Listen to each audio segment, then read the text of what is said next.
உலகத்திலேயே மிகப்பெரிய கொடுமை என்ன தெரியுமா? உங்களை சுத்தி 1000 பேர் பேசி சிரிச்சிட்டு இருந்தாலும் உங்க மனசுக்குள்ள ஒரு தனிமை உணர்வு, ஒரு வெற்றிடம் வருது இல்லையா?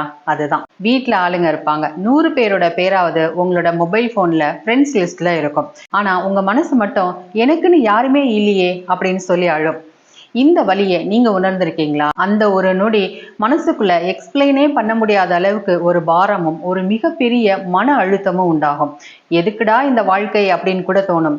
இது ஏன் தெரியுமா? நம்ம வாழக்கூடிய இந்த சொசைட்டி தனிமை அப்படின்ற அந்த வார்த்தையை ஒரு மிகப்பெரிய சாபமா, ஒரு நோயாவே மாத்தி வச்சிருக்கு. யாராவது ஒருத்தங்க தனியா இருந்தா அவங்கள பார்த்து நம்ம என்ன நினைக்கிறோம்? ஐயோ பாவம், இவங்களுக்கு யாருமே இல்லையே அப்படின்னு அவங்கள நினைச்சு அனுதாபப்படுறோம். அதனாலதான் நமக்குள்ள வரக்கூடிய அந்த தனிமை உணர்வும் உங்களுக்கு ஒரு பயத்தையும் வலியையும் கொடுக்குது. உண்மையிலேயே தனிமை அப்படின்றது ஒரு சாபமா, இல்ல நாம புரிஞ்சுக்க தவறுன ஒரு வரமா? எல்லா விஷயத்துக்குமே 2 பக்கங்கள் உண்டு. முதல்ல தனிமை அப்படின்றது உங்களுக்கு ஒரு நரகமா, ஒரு சாபமா எப்போ மாறுதுன்னு தெரிஞ்சுக்கோங்க. மனிதன் ஒரு சமூக விலங்கு, அதாவது சோசியல் அனிமல் அப்படின்னு சொல்லுவாங்க. நம்மளோட அன்பை நம்ம மற்றவங்க கிட்ட பகிர்ந்தே ஆகணும். நம்மளை சுத்தி நம்மளுக்கு பேசுறதுக்கு ஆட்கள் இருக்கணும் அப்படின்றது இயல்புதான். ஆனாலும் அப்படி நம்ம கிட்ட பேச நிறைய பேர் இருக்கும் போதும் கூட பல நேரங்கள்ல அந்த தனிமை உணர்வு அப்படின்றது நமக்குள்ள வந்துருது. நமக்குள்ள 1000 வழிகள் இருக்கும். சொல்ல முடியாத அளவுக்கு மனபாரங்கள் நிறையவே இருக்கும். இதை யார்கிட்டயாவது கொட்டி தீர்த்திட மாட்டோமா அப்படின்னு தான் நம்ம எல்லாருமே யோசிக்கிறோம். ஆனா இதை யார்கிட்டயாவது சொல்லும் போது அதை நம்மளோட பலவீனமா நினைச்சிட்டாங்க அப்படின்னா, அவங்க அதை சரியா புரிஞ்சுக்கலன்னா, நம்மளை தப்பா புரிஞ்சுக்கிட்டாங்கன்னா, ஒருவேளை நம்மளை விட்டு விலகி போயிட்டாங்கன்னா, இப்படி பயந்து பயந்து தான் நாம எல்லாத்தையுமே நமக்குள்ளேயே போட்டு புதைச்சுக்கிறோம். இந்த உணர்வுகள் தான் கூட்டத்துக்கு நடுவுலையும் நம்மள தனிமையில நிறுத்தும். இந்த இடத்துல வரக்கூடிய அந்த தனிமை தான் நமக்கு சாபமா மாறும். நம்மள ஒரு மன அழுத்தத்துல, ஒரு பதட்டத்துக்குள்ள தள்ளி விட்டுரும்.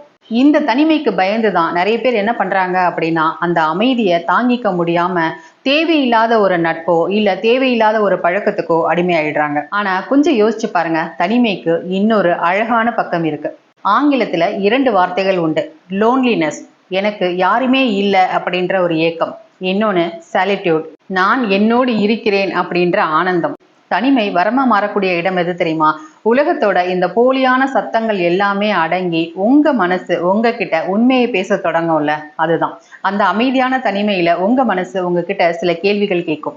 சுத்தி இருக்கிற எல்லாரையுமே சந்தோஷப்படுத்துறியே, நீ உண்மையிலே சந்தோஷமா இருக்கியா? மத்தவங்க எதிர்பார்ப்புக்காக ஓடிட்டே இருக்கியே, உன்னோட சொந்த கனவுகள் என்னாச்சு? உன்னை சுத்தி இருக்கிறவங்க எல்லாருமே உன் மேல நிஜமாவே அன்பா இருக்காங்களா, இல்ல நீ அவங்களுக்கு பயன்படுற வரைக்கும் தான் உன் மேல அன்பா இருக்கிற மாதிரி நடிப்பாங்களா? இந்த உலகம் உங்ககிட்ட கேட்க மறந்த அல்லது உங்ககிட்ட கேட்க பயப்படக்கூடிய இந்த கேள்விகளை உங்க மனசு உங்ககிட்ட ரொம்ப சத்தமா கேட்கும் பாத்தீங்களா? அதுதான் உங்களோட உண்மையான தனிமை. இந்த கேள்விகளை பார்த்து பயந்து ஓடாத ஒருத்தருக்கு தனிமை அப்படின்றது மிகப்பெரிய வரம். ஏன்னா இந்த உலக வரலாற்றுல நீங்க எந்த சாதனையாளரை வேணா எடுத்துக்கோங்க, அவங்கள ஒரு மிகப்பெரிய சக்சஸ் மனிதரா உருவாக்குனது இந்த தனிமை தான். அப்போ உங்களை பயமுடுத்தக்கூடிய அந்த தனிமை அப்படின்ற அந்த உணர்வை உங்களோட வாழ்க்கைக்கான ஒரு வரமா மாத்துறதுக்கு ஒரு சில டிப்ஸ் நான் சொல்றேன். உங்களுக்குள்ள எப்போ தனிமை உணர்வு வந்தாலும் முதல்ல உங்களோட மொபைல் போனை உங்க பக்கத்துல இருந்து தள்ளி வைங்க. எனக்கு யாருமே இல்லையே அப்படின்னு வருத்தப்படாம, எனக்கு நான் மட்டுமே துணை அப்படின்னு உங்களை பத்தி யோசிக்க ஆரம்பிங்க. உங்களோட கடந்த கால வழிகளை சரி பண்றதுக்கான சரியான நேரமே அதுதான். நம்ம இந்த உலகத்துக்கு வந்ததும் தனியாதான், இந்த உலகத்தை விட்டு போக போறதும் தனியாதான். பர்டிகுலரா நான் இவங்களை நம்பிதான் பிறந்திருக்கேன் அப்படின்னு நீங்க யாரையாவது சொல்ல முடியுமா?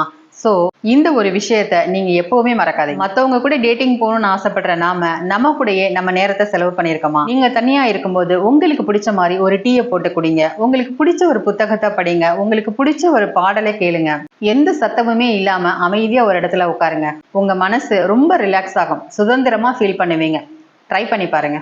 ரொம்ப முக்கியமா உங்களோட தனிமையை தவிர்க்கணும்னு நினைச்சு உங்களை மதிக்காத ஒரு கூட்டத்துல போய் நீங்களே வாலண்டியரா நிக்காதீங்க. போலியான மனிதர்களோட வாழ்றதை விட தனிமையில தன்மானத்தோட இருக்கிறது அப்படின்றது 1000 மடங்கு உயர்ந்தது அப்படின்றத புரிஞ்சுக்கோங்க. கடைசியா ஒரு விஷயம், ஒரு விதை பூமிக்கடியில இருட்டுல தனியா இருக்கும் போதுதான் அது முளைச்சு ஒரு மரமா மாறுது. ஒரு உளியோட அடியை விடாம தாங்கினதுனாலதான் ஒரு கல்லு சிற்பமாகுது. அது போலதான் தனிமை அப்படின்றது உங்களை அனாதையாக்க வரல, உங்களுக்கான உண்மையான அடையாளத்தை இந்த உலகத்திற்கு அறிமுகப்படுத்த வந்திருக்கு.